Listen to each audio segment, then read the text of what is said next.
but we go to Wim's house, and it's this thing where it's a little log cabin with a sauna, and outside is a very slippery slope with an ice bath that they've built. Almost by hand, it looks like, is this thing, and there's no lights out there. There's no UK health and safety going on. There's just this ice bath. And I made this conscious decision, I'm going to be the first one in, because if I don't, I'll chicken out. A long story short, I did it once. I was so tense, hated it. And I just went through this phase of, I think I need to go home. This isn't for me. I can't do this. I'm not for the cold. This is ridiculous. Look at all these bloody athletes around me. And then just something happened where I had this conversation. I'm really out of my comfort zone. I don't know these people. You know, I don't know what's going on with this cold. It's terrifying. And I was like, I'm going to do it one more time. Even if it's awful, I'll do it one more time. And if I don't like it, I can pack my bags, go to the airport, and call it a day. And the second time I went in, and something happened where I went from this to this, and I let the blood flow. And just breathing nice and gently, and it was like having a warm bath. I feel like I died that night a little bit, and I was reborn. It's so cheesy to say that, but I was reborn in this way of, I'm somebody that can handle the cold. I'm somebody that can handle the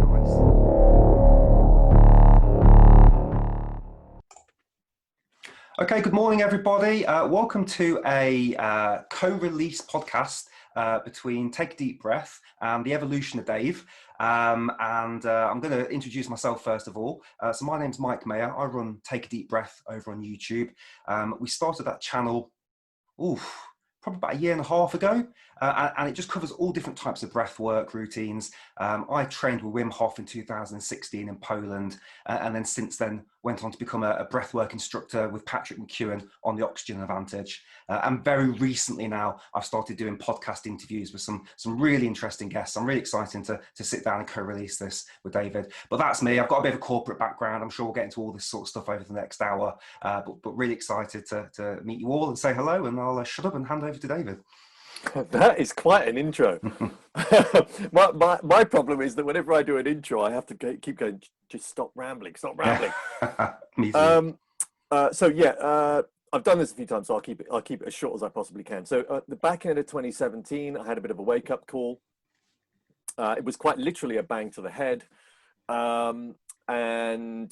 was after a sort of a night of heavy drinking. I was found by the side of the road and blah, blah, blah. Anyway, this caused me to think and act differently. I wanted to be I know this is a cliche, but I wanted to be a better version of myself. So the very next day, I thought, first of all, this is not how a husband and father should act. Therefore, I need to wake myself up from this kind of reverie. At the same time, I was watching YouTube videos on Wim Hof, the Wim Hof method, and therefore I just jumped straight into a cold shower, literally. And I didn't want to transition. I didn't want to go from warm to cold. I wanted the slap in the face of a cold. And it was midwinter. It was obviously winter time as well. And that really did cause me to when I refer to it as a wake-up call, it really was that. I woke up. 3 months later, I thought, after 3 months of doing the Wim Hof method, doing the breathing and getting excited by the whole thing and feeling those neurochemical rushes, I then thought, I'm going to chronicle my journey. And that's when I created Evolution of Dave, because I genuinely thought it's time for me to not evolve in the truest sense, but I wanted to enhance my physical and mental health. And that became my journey. And it was only really meant to be just, this is what I'm now doing. I'm trying this. If it works, great. And if it doesn't, but I'll let you know how it works.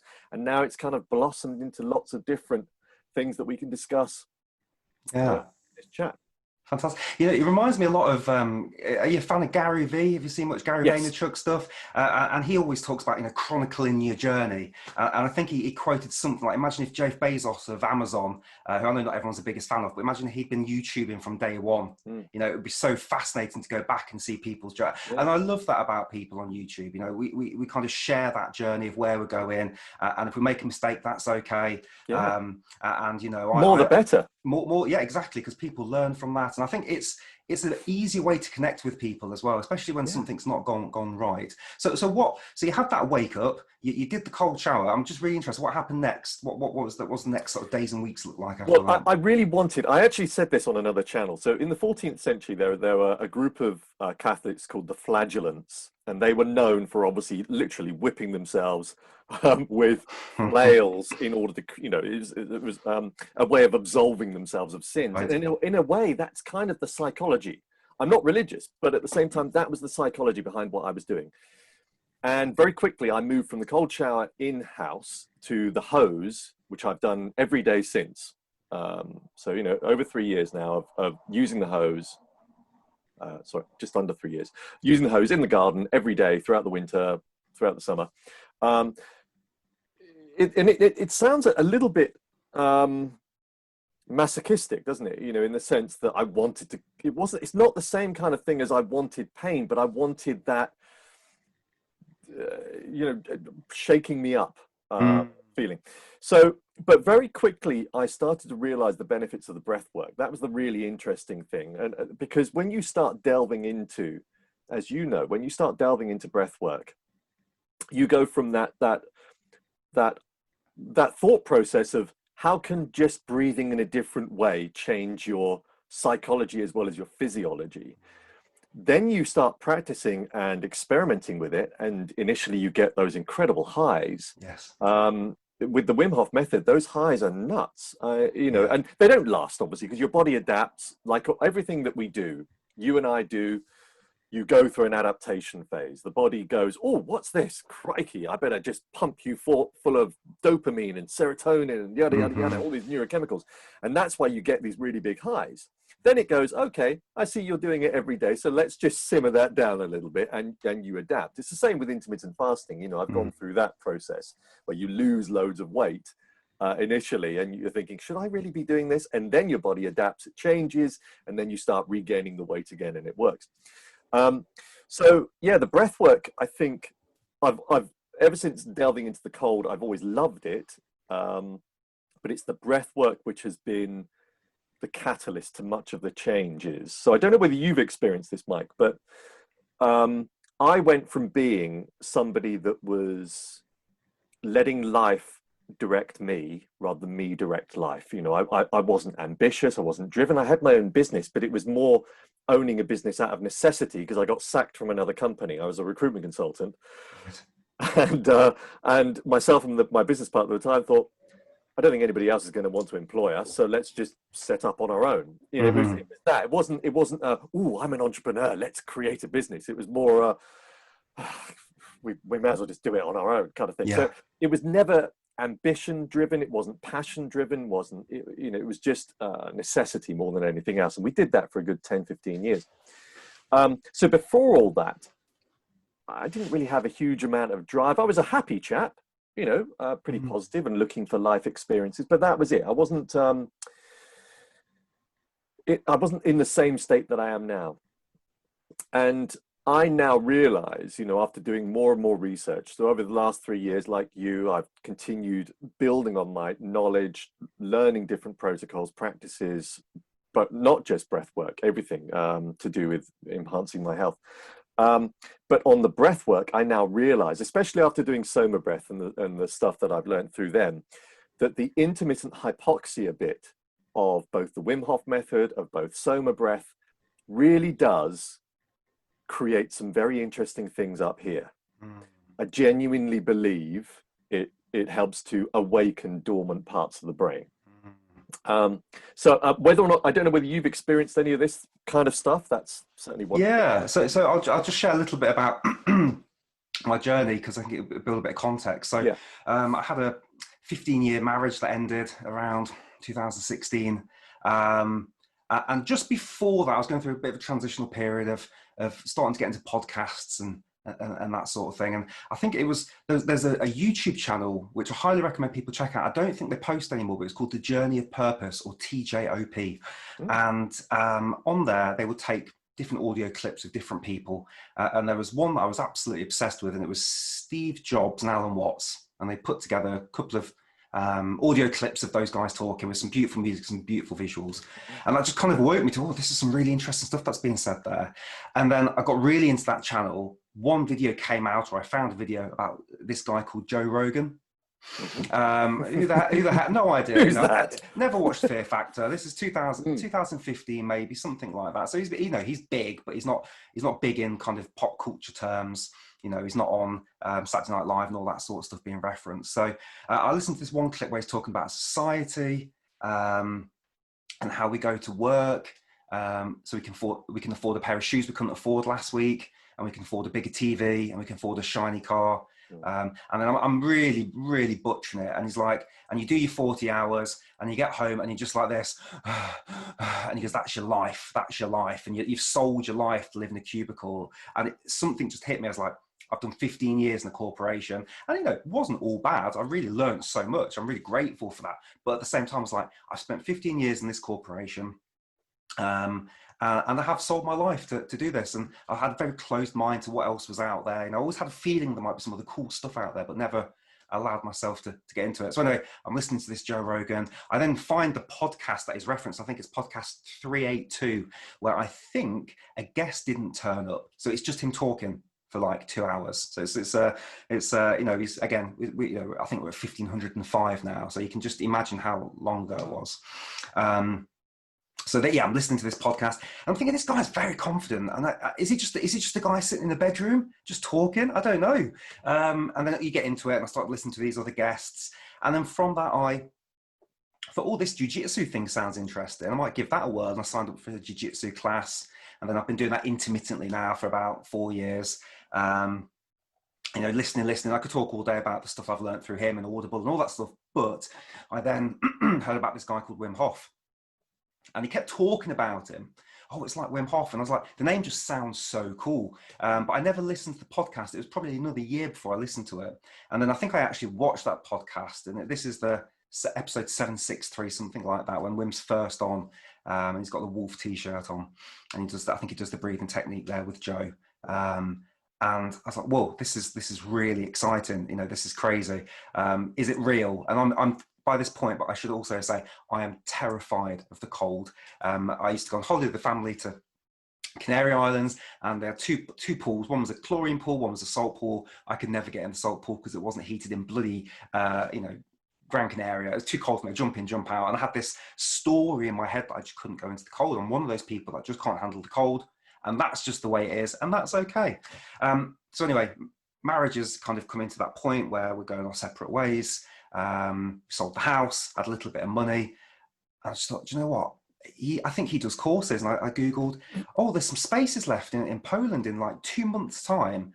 I'm going to do it. And I just had this kind of, whatever you want to call it, this feeling like I have to go and do this course, and booked the flights, flew out to Poland, took a bus to Prague, met with these 60 other people. Haven't done anything like this since school, where you're in a big group of strangers. So suddenly I'm at this kind of heightened sense of, I need to be on, I need to be making conversation, I need to be friendly, I need to be charming, I need to, bond with these people and be stuck with them for, the next 5-6 days. I need to, I can't just sit here quiet. But everybody was in that state. So suddenly you're just making friends everywhere. We get on this bus, I think it's 2 or 3 hours to the foothills of Śnieżka, which is near the Czech border in Poland. So we're crossing back into the Polish side. And just 5-6 days. Wim comes in late that night. He's really exhausted. He's been filming some sort of commercial for a Japanese, I think, chewing gum company. He's, shouts at us a little bit. We're gonna have a great time together, guys. And he says good night and goes to bed. And then just over that week, just things started to change. I started to do the breathing on day one. Not much, just a little bit to acclimate to it. We went into some frozen lakes, did some press ups outside in the cold. It's bloody freezing in Poland in November as well, especially down near the Czech-Prague border. And from there, that first night, and I've told this story many times, but we go to Wim's house.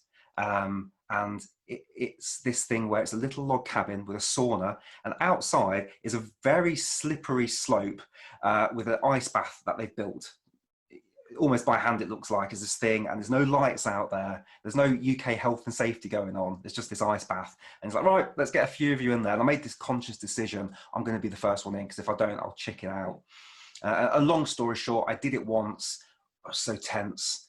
Hated it. I went into the sauna and everyone was going in and out, and they're like, I've been in 4 times, I've been in 5 times, I've been in 7 times. How many times have you been in? I've been in once. And I just went through this phase of, I think I need to go home. This isn't for me. I can't do this. I'm not for the cold. This is ridiculous. Look at all these bloody athletes around me. And then just something happened where I had this conversation. I'm really out of my comfort zone. I don't know these people. I don't know what's going on with this cold. It's terrifying. And I was like, I'm going to do it one more time. Even if it's awful, I'll do it one more time. And if I don't like it, I can pack my bags, go to the airport and call it a day.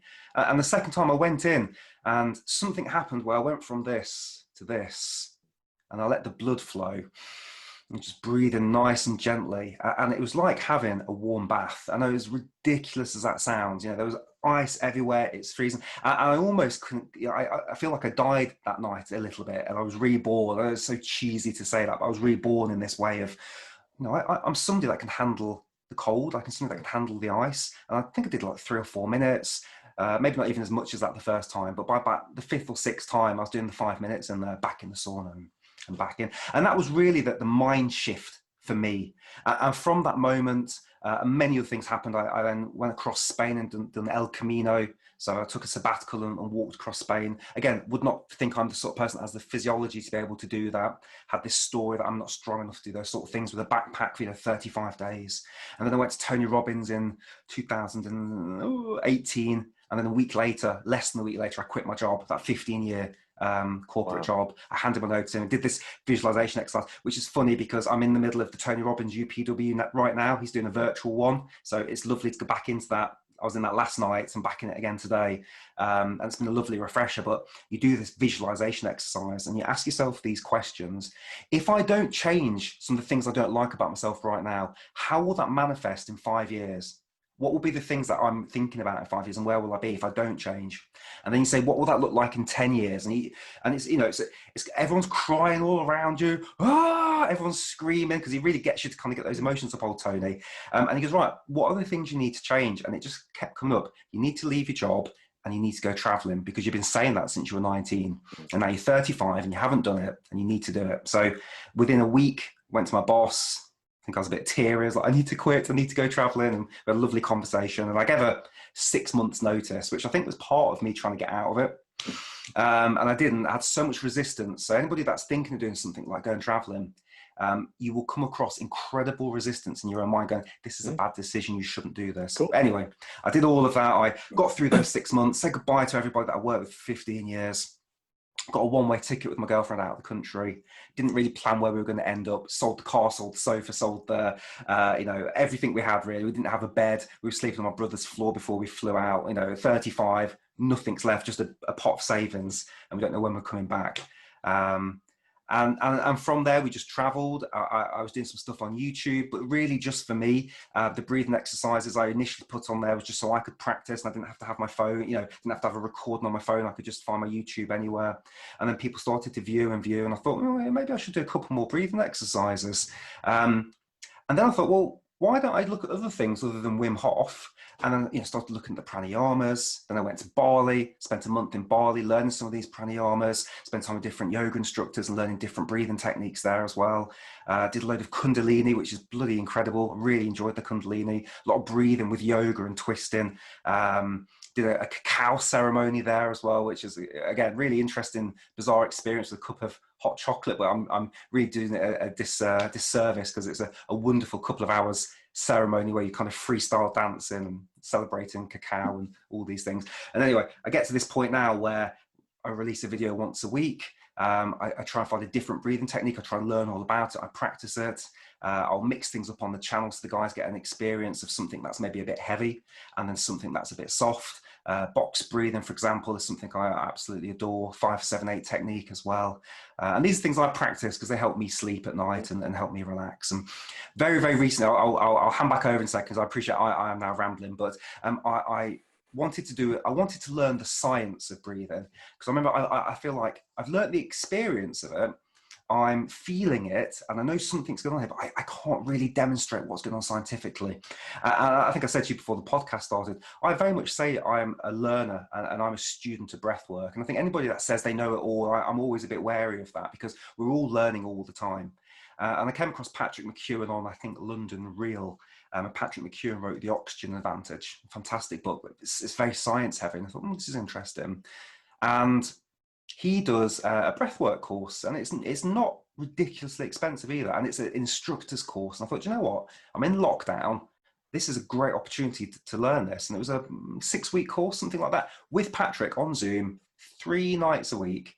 And he's just going through the science, the methods, the different breathing exercises, the importance of nasal breathing.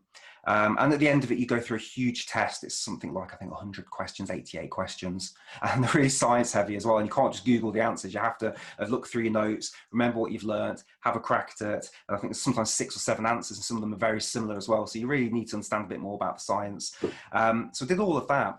And that's really got me where I am today. And then very, very recently, I've just started this podcast. So interviewing people like yourself. We've had Patrick on there.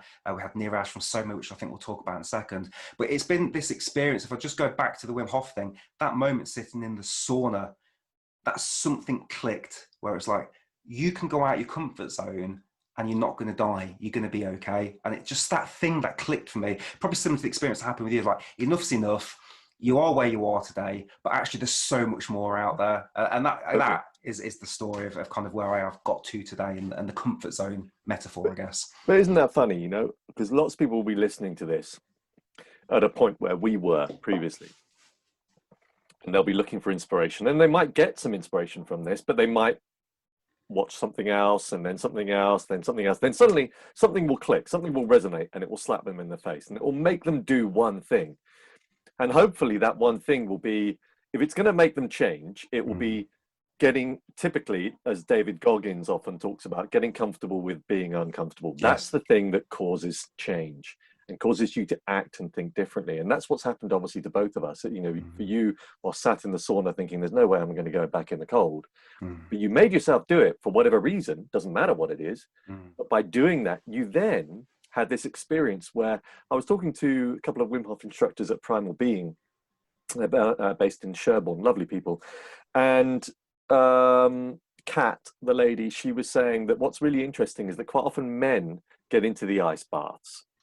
Men being men, we often physicalize how we deal with things. And so a lot of these men were, you know, muscular men, etc. And so therefore they really try to grit and, you know, just use their, you know, the physical part of their body to deal with the cold. Yeah, I can last longer than you, that kind of thing. Yeah. And she said what was interesting is obviously the women were much better at just going, okay, fine, let's just relax into it. And therefore, I'm generalizing, but, you know, she was saying that the women at that point were much better at dealing with the cold because they switched on quicker to just relaxing and going with the flow. And that's what obviously what happened to you, isn't it? That second time you went in there, you thought, right, whatever it is, again, who knows what that trigger was, but something happened that caused you to relax. And you can apply that mindset, I think, to much of good things. So I'm just switching. It seemed to be going out of focus, wasn't it? You can apply that, I think, that rule to much of how you conduct your life. Because the more you obviously get into the flow, the more you relax into things, the better they are likely to go. And the great thing about all the tools that we now have, and we will, and I love what you said there about a student of learning. For me, I'm exactly the same. You know, the whole point of Evolution of Dave is that it's a journey. And I'm quite often saying to the camera, at no point do I ever think I will say to you, I've got it all figured out. I definitely do not have it all figured out. And I see this as a lifelong journey. And that's the exciting thing about it. I don't want to figure it all out. I don't want to get to a point where I go, hey, there you go. I've reached that samadhi, you know, that sort of Indian pranayamic state. I don't want to get to that point. I want to keep learning and figuring stuff out through mistakes, or not mistakes, learning experiences. Yes. So yeah, we all have these tools, and these tools now we keep collecting. I call them my armory, and I can turn to them in certain situations.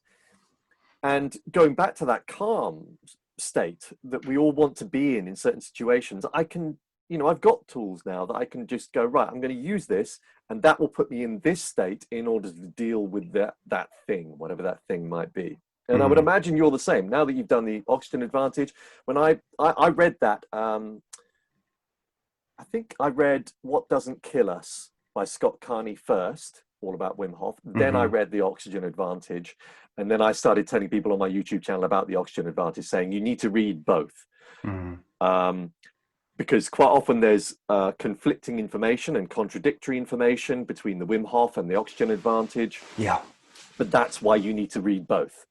And people kept asking me questions on the comments, but surely you shouldn't read this over this because this one tells you to do this. And Patrick talks about the fact that you can't breathe through your mouth and blah, blah, blah. And I said, exactly. Yeah. Read it all. Nobody's going to tell you exactly what the right answers are. You need to read all of it to make your own decision about what's right for you. But we know that we should. I mean, you've spoken to James and James Nestor of Breath, and we know how important this conch is. There's a reason why this is stuck on the end of our nose. Some have got bigger ones than others, but at the end of the day, this is here for a reason. Even though we have, as James has put it, we've dis-evolved, haven't we, over the years? Yeah. Interesting stuff, though, eh? It's this toolkit is very interesting because for me, it's almost instinctive now. It's like, right, I need to. So just before this podcast, I'm like, right, I'm going to stand up. I'm going to get some good posture.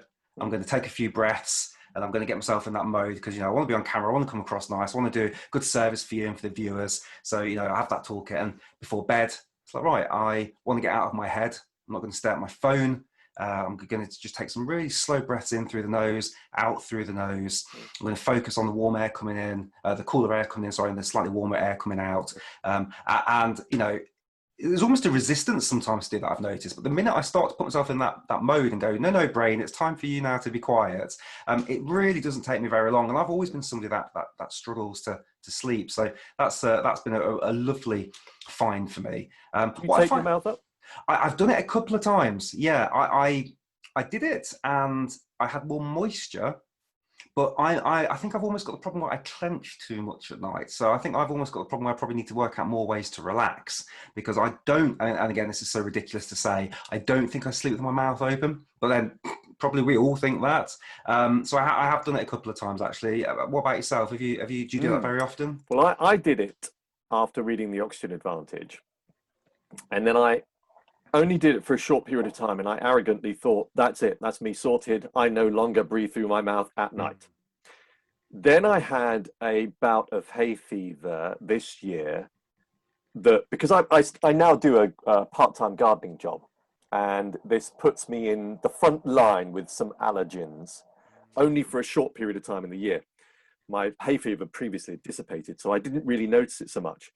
But because this year I'm at the firing line, I had a couple of weeks of really severe sort of blocked nose, blah, blah, blah.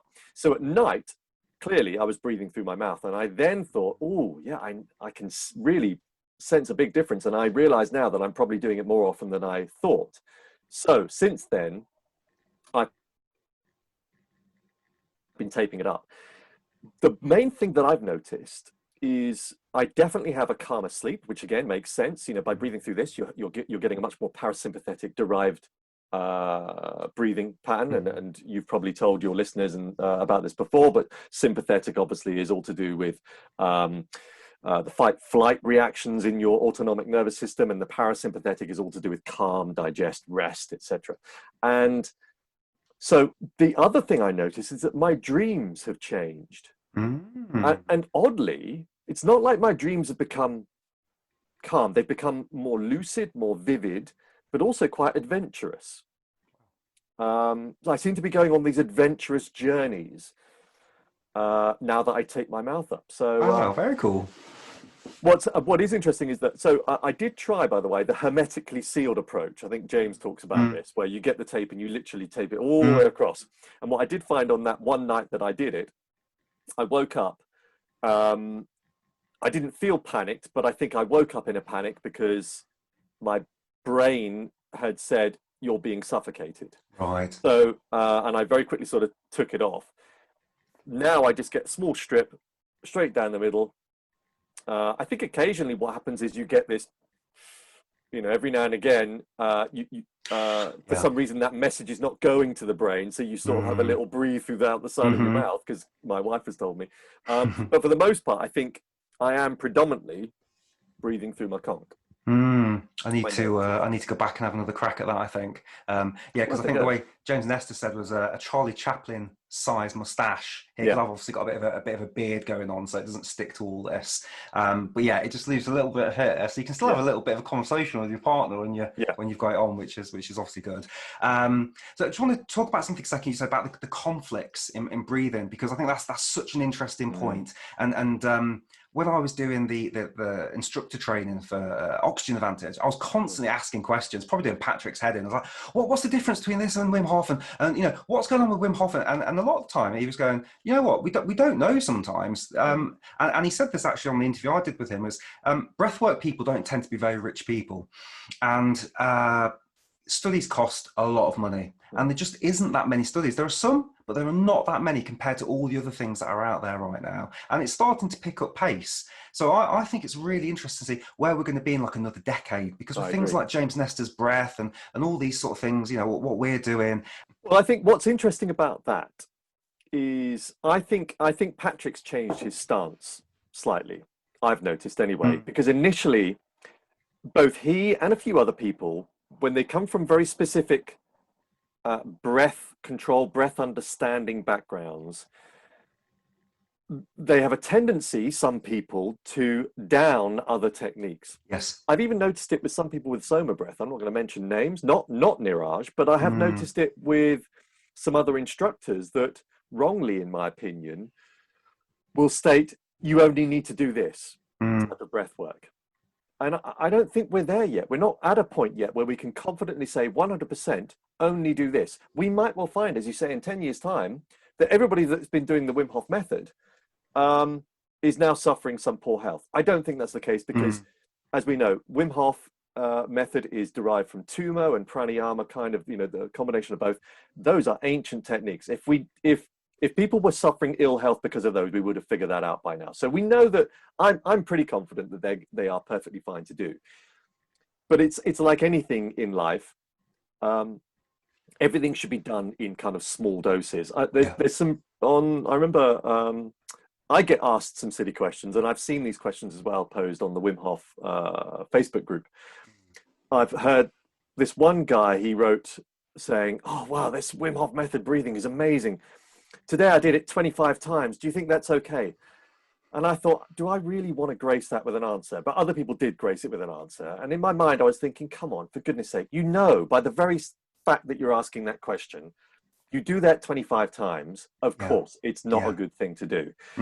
But in the same way, you drink a bottle of whiskey, of course, it's not a good thing to do. Yes.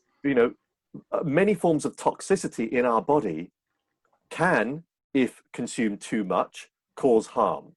In small doses are actually quite good for you, as it's a bit like stress, isn't it? And that's physiological stress in the form of exercise, physical stress, or it's physiological stress in terms of the breath work, because at the end of the day, it is causing a stress on the body. But in small doses, I think, and I say I think because I don't think anybody knows 100%, I think it is good for you because it causes this adaptation. And Patrick talks about that a lot, doesn't he? Yeah. So, yeah, I think it's really interesting. I think you're right. 10 years' time, everybody will know about much of the stuff that we're talking about now. And I also think many people will be doing some of the really simple practices as a part of their daily routine. Yes. There'll be people in the corporate world, and I'm starting to put more of this stuff out actually to my old network. There'll be people in the corporate world having a big meeting in 5 minutes, thinking, oh, blimey, I am whacked, I'm drained. Oh, I know, I'll do this. Yeah. And they'll do a technique before they go into the meeting. I think this will become part of our language.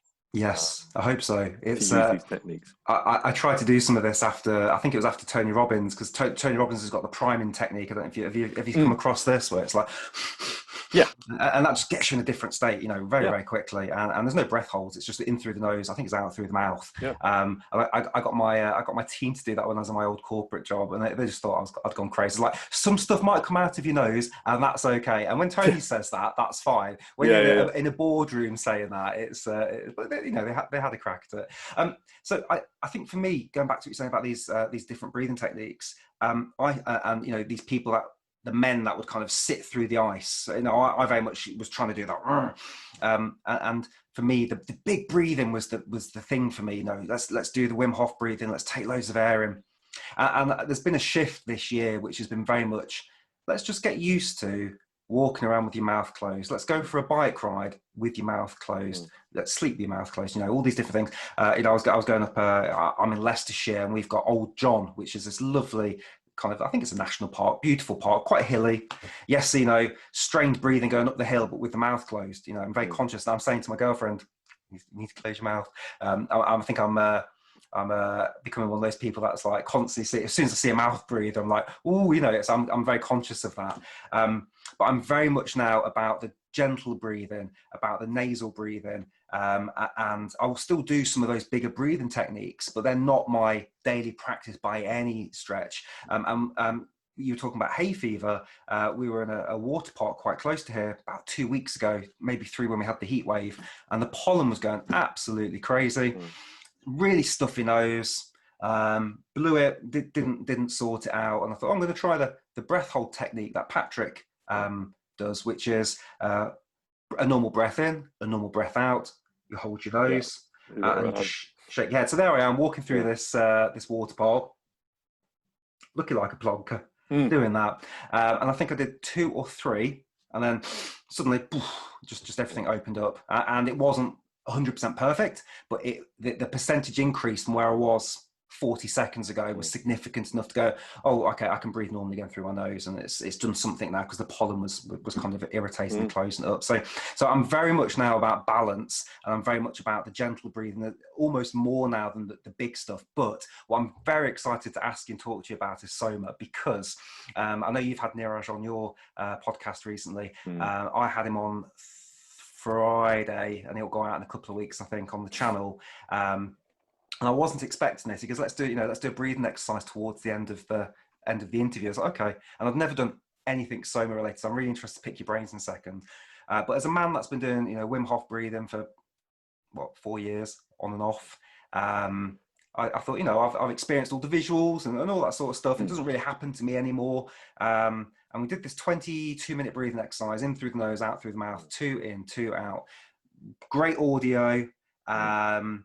I was on camera, so I was conscious that I was on camera. I was like, oh, I don't know how deep I can get with this. And he also said to me, you know, are you the sort of person that passes out easily? And that worried me a bit, because I was thinking, I don't think so. But I was just, because, you know, I think you should be lying down, but I was in a chair and I had all my kids around me. Anyway, 22 minutes of this exercise. That would have made for some good viewing. I part of me did think that. I thought, if I just, you know, pass out, at least there's something I can put online. But luckily that didn't happen. At no point did I even feel like I was getting close to passing out. You know, I've done some pretty holotropic-esque stuff. So so it wasn't like that. It was a lovely practice. But I went deeper than I've gone in 4 years. Interesting. And I got into something, and I was so like, I was having these visuals, and they were going crazy, and I could see, you know, like a bit of an eye shape. And I've had these things before, but 4 years ago in Poland with a group of 20 people. I've never had those experiences alone in front of my computer, listening to some music and stuff. And so that's just really excited me, and I really need to get more into Soma. So talk to me about Soma, talk to me about how you got involved in it, what you've learned. I'd just love to kind of hear your version of what's going on with all this sort of stuff, because it's super exciting. So yeah, Soma breath, really interesting. So what had I been doing? So been doing obviously the Wim Hof since 2017. Loved it, always have, still do it. And how did I come across? It must have been on YouTube that I came across Soma breath. It must be.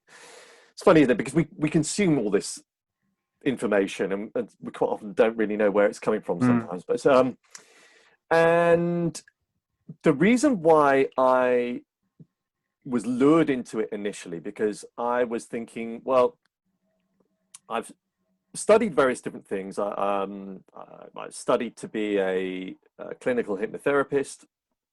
I've learned NLP along the way. I've been practicing these different methods in yoga, breath work, calisthenics, all these different things. And this Soma breath, what I really liked was that there was a video that obviously had these fractals, this very specific breathing, not too dissimilar to the Wim Hof method. And at the same time, within the music that was going on in the background, there was isochronic tones, which if you don't know, I mean, I'm sure you do, Mike, but isochronic tones are a bit like binaural beats. Really, the only difference is binaural beats you have to use with headphones because you've got the two different sound frequencies that then create another frequency in your brain that enact brainwave patterns, delta, beta, theta, etc. Isochronic tones do exactly the same thing, but you just don't need headphones. And Niraj has obviously put isochronic tones behind much of his music, and you can hear it sometimes you can't. So I love the idea of having this very specific music that is almost trance-like and ambient in nature, which I've always liked that kind of music anyway, along with this guided breath work. That for me, I thought, well, this is really interesting. That combines some things that I'm really interested in anyway. And when I tried it, like you, I experienced something different. The Wim Hof method is brilliant because in the first 3 months you have these amazing experiences, but as we discussed before, your body changes and you get less of that neurochemical rush. The Soma breath then created some of that again, that caused me to cause some changes in the brain, which I loved. And I realized then that there was a course that you could do. And I'm really glad I did it because the great thing about the course is that there's a lot of the scientific understanding that goes into it. And it really just helped feed more of the knowledge that I now have around breath work. What's interesting is that Soma breath obviously isn't to do with the cold. It's not to do, there is some yoga in it, but it is very much more to do with the breath work as the main part of the program.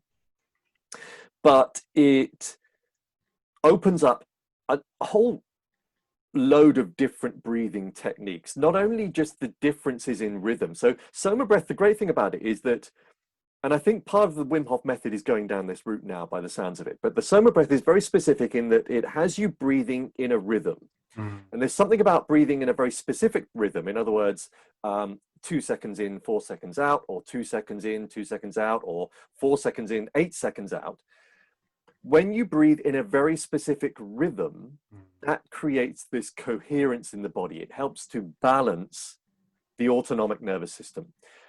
The Wim Hof method, again, it's changed, I think. Initially was very much more about it almost being a much more of an inhale through whatever orifice you fancy. There was no kind of protocol, I don't think initially was there around you must do it through your nose.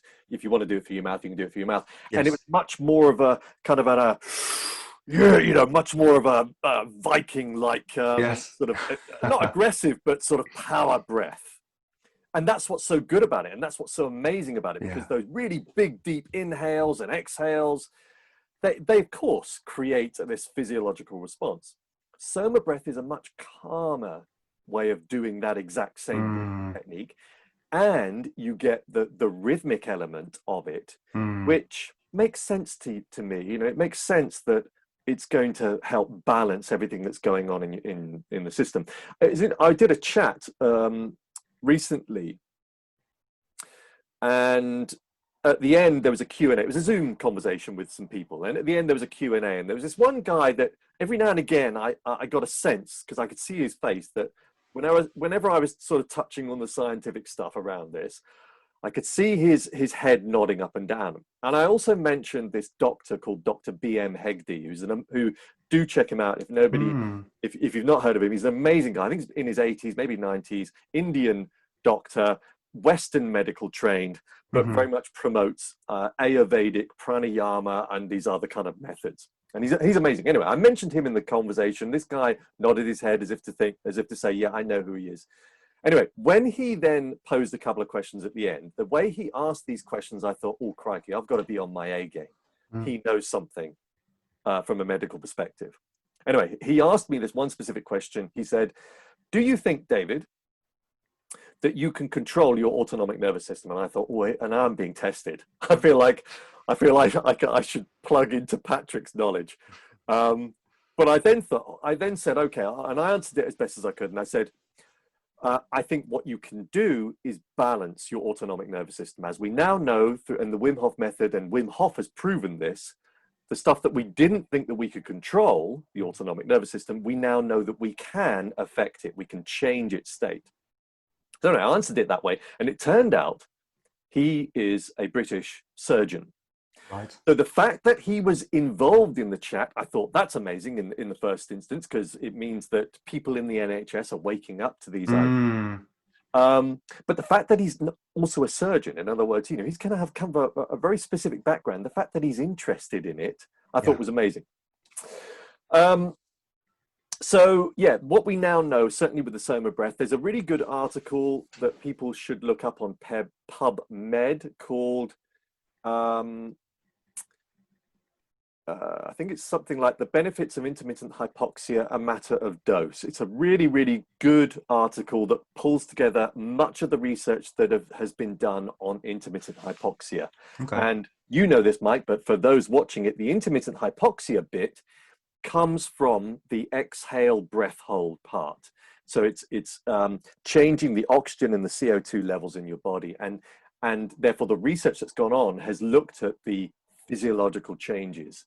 And so anyway, this is what Soma breath is all about. It's very much focused around the science behind this, what we know at the moment. And like you said earlier, I think in 10 years' time, we're going to know a lot more about this. But also Soma breath has these other kind of very quick breath methods, very much derived from pranayama. So people from sort of a specific yogic background may know about this stuff. But let's say, for example, you've had a really big meal, then you can simply do an inhale and exhale, making sure the exhale is much longer than the inhale. Do that a few times, and that helps to digest your food. Ooh, that's interesting. So it's a really good thing to do. It's a bit like Tim Ferriss talking about doing stall squats before you have a big meal. If you're going around Granny's house and she's going to feed you royally, and it's going to be tough on your stomach. You do a few stall squats, in other words, literally squats in the loo, whilst nobody else is watching. You'll get the blood flow rushing around your body. You'll be able to digest your food much better. So, it's these sort of little techniques like this that I think are amazing. Yeah. Anyway, sorry, long ramble, but anyway, that's what Soma breath is all about. It's having these, it's adding to your armory. If you do the course, you get these extra tools that are breathwork focused that will help you deal with certain situations, be it an overindulgence of food, be it anxiety, stress, requiring more energy, etc., etc. Yeah, I think for me, already obsessed with breath work, I naively thought I'm getting to understand the different modalities, and then it kind of took me off my feet. I just wasn't expecting such an intense experience, and one that I found so sustainable as well. And what I mean by that is with the Wim Hof breathing, I've always found it a bit of a chore to be going through the mouth. And I can do it. And I always found about, round 3, round 2 or 3 of 3, I'm really, and I'm really like having to consciously make sure I take as much air as I can in. And it really becomes a chore. And with this, it just wasn't a chore. It was, and I think part of it as well is the psychology of knowing you should be using your nose more. And I thought, I just felt instinctively more comfortable because I was using the nose. So I was like, this is good because I'm using the nose. The music got me into something else as well. So I'm just super excited to kind of delve more down the Soma and the great thing about it is that it's guided meditation. So I've put 3, people can check them out if they want. We were allowed as Soma breath instructors, I've now qualified, we've been allowed to do our own daily dose meditations. So the great thing about Soma breath is that, yes, you've got the isochronic tones. Yes, you've got this really lovely music. I mean, Niraj is a music producer. He produces loads of music and it's really good stuff. So anyway, he's pumping loads out on his channel. So you've got this amazing music that is already it uplifts you. You've got the isochronic tones that changes your brainwave state. Then you've got the breathing. And then on top of that, as a way of combining it all, you've got guided meditation. Yeah. So if a lot of people find that, you talk to them about meditation, you talk to them about breath work, they go, yeah, I haven't got any time in the day to do that rubbish. Even though inwardly they're thinking, this is probably going to be good for me. They genuinely don't think they've got time to do it. Well, here's a blooming good reason to do the Soma breath. You combine meditation with breathing. So you get 2 rolled into 1. Yes. So do it in the morning. You can't fail to feel happy afterwards, honestly. Yeah. You just, as you say, I think it's very easy these days for us to be distracted. It's very easy for us to get Mm. turned off by stuff that we know is good for us. And if you haven't figured out how to turn that habit into a positive habit that makes you feel good, that you don't need to think of beforehand, and in the book Atomic Habits, he talks about this a lot, that sometimes you need to habit stack, which is where you take a really good habit that you do naturally without thinking, subconsciously, and you add another habit that you really want to do but you at the moment think is a chore. You stack it together one after the other and you tell yourself that you're going to do it. That's how you kind of Oh, I need to check that book out. I've heard a few people mention Atomic Habits. worth it. Okay, yeah. Definitely worth it. I mean, honestly, I could bore you silly with all the amount of books that I've read over the last 3 years. And that's the other thing that's changed, by the way. I developed very quickly this insatiable appetite for learning. I believe that has come from the intermittent hypoxia. There are studies that have shown that spatial memory, in particular, changes through regular intermittent hypoxia. Wow. Um, And do you read or do you listen or both? Listen mostly. Yeah, me too. Initially it was reading. So this is good. You're not going to be able to see that because, of course, it's the one going round. I can see it, yeah. That is The Slight Edge by Jeff Olson. That is an amazing book. Anyway, so I've got a whole load of here that just sit there. But now that I do my little part-time gardening job, which is meditative in nature anyway, Yes. you get your hands in the earth, so it's really good. You get that grounding thing. But also, if there are times when I'm thinking, okay, well, I've done my meditative bit. It's been lovely weeding that garden, but now I want to start learning, then I'll just chuck an Audible on. And whilst I'm gardening, I've also got fantastic. And you're in nature, books. you're getting vitamin D. Yeah. You're getting fresh air. You know, I saw, I think it was only a couple of days ago on the BBC News website, they'd linked to a computer visualization of what we're going to look like in 25 years if we continue to work from home. And you can probably already pitch the image. Yeah. Very obese, terrible posture. People have lost their hair, and all of that. I kind of thought, scary, but I try and get out anyway, so I'm not too worried about that. But it was this thing around the eyes. The eyes were all black, and they were just destroyed. And I realised that I still have a corporate job, got a new corporate job, love this job. I'll do sort of, You've got to say that. I do have to say that. I feel very blessed though, because just quick, probably no one's watching it from my work, I'm sure, but I left my old corporate job before I went travelling. And I thought, I'll never get a job as good as this. I really love this job. And in hindsight, I thought it was okay, that job, but I'm really grateful now, especially with the home working. I've got this wonderful role where I'm doing a lot of project work and I get a lot of time to think about things. Anyway, I digress. So I spend 8 or 9 hours in front of my computer for work. And then I'll normally spend at least another 1 or 2 doing something to do with YouTube or something along that line. So sometimes I'm on that computer for 10 hours a day. And in the past, when I'm in the office, I have my meetings. The meetings are face to face. I'll talk to the person next to me. I'll go to the coffee machine. I'll go downstairs and have a meeting. I'll go upstairs and have a meeting. I'll go out on my lunch break. And so my eyes are constantly adapting to all these different things. Whereas now, every blinking meeting is on that screen. And I realized it was like a lightning bolt. It's like, oh no, you are not looking after your eyes because you're spending 10 hours a day in this fixed position. Sometimes even lunch, I'll think, you know what, it's lunchtime now. Let's see what's going on with YouTube while I'm eating my lunch. Because me and my partner, she has different lunch breaks to me. So I think from that moment, I was like, right, again, it's another wake-up call. I need to get out more. So I'm going out on my lunch breaks and all that stuff. Well, interestingly, Niraj has created something called Chair Guru. Yes. Which is a Chrome extension. And what's lovely about it is it prompts you every hour, and it has this little chime that goes Chair Guru.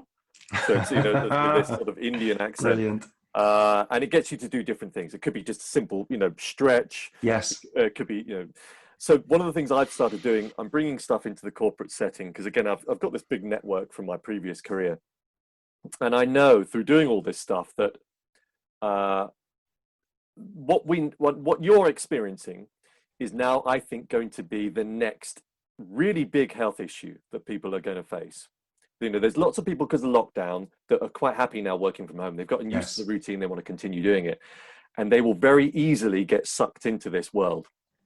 we know already that too much tech is a bad idea, clearly. And the only way I can deal with technology now is by having my gardening job. I can't do 5 days, 6 days uh, Hmm. doing this. I can't do it anymore. So I need this other job in order to counter the negative effects of all this technology. I mean, you've done brilliantly with your glasses, the blue light glasses. That makes a big difference, clearly. People Um, quickly. Yeah, highly recommend these guys. If you're yeah, looking for a way to get your sleep, don't just go for the blue light blockers, go for the blue and green, and you'll get something like that. You do look a bit of a plonker, but they do work. Sorry. yeah. Well, and Uh, also there's another thing, by the way. When you start delving into all this stuff, this rabbit hole of health protocols, you very quickly stop caring it's about what true. you look like. It's In the true. village, people know me for wandering around in my shorts and t-shirt throughout the year, even in the snow, Yeah. deliberately, obviously. And I don't do it for the whole day, but when I'm walking the dog, it's shorts and t-shirt.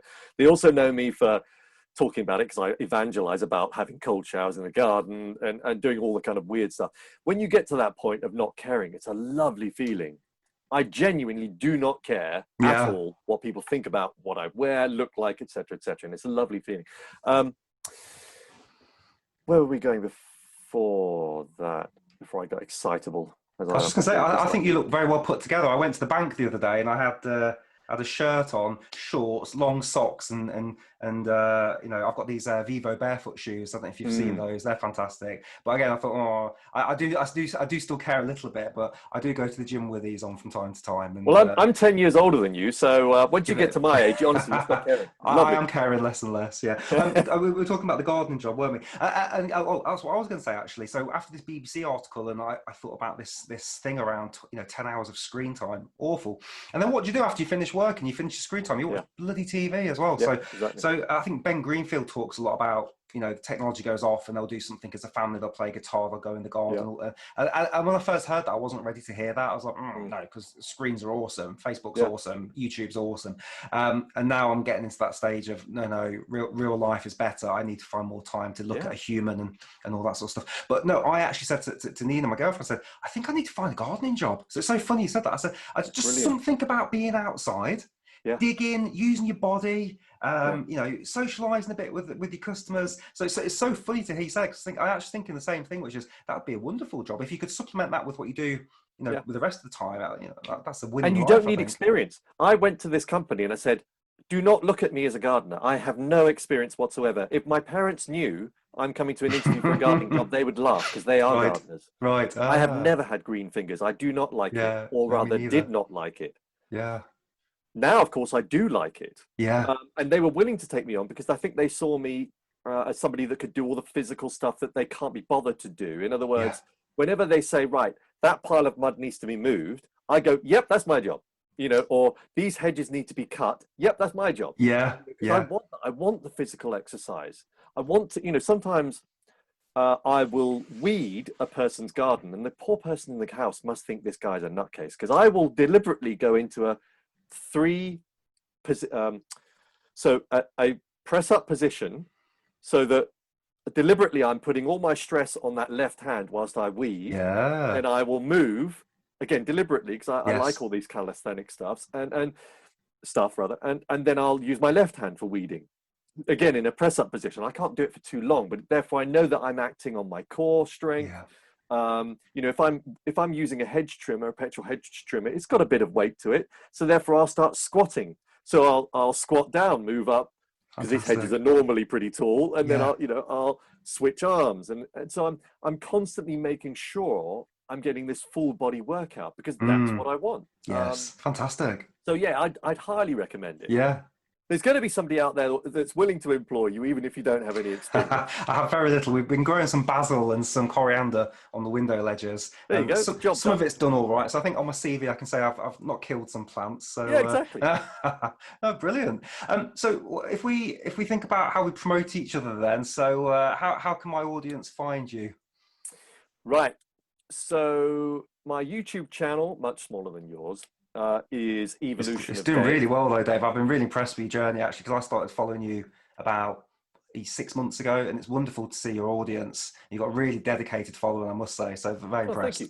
Thank you. Yeah, they're a nice bunch. And much of them have, so there's Evolution of Dave, the YouTube channel, and then much of them have then joined my Facebook group, which is called the Tribe of Evolutionaries. And the lovely thing about that is You've got lots of people in there from all walks of life, different knowledge backgrounds, all coming together.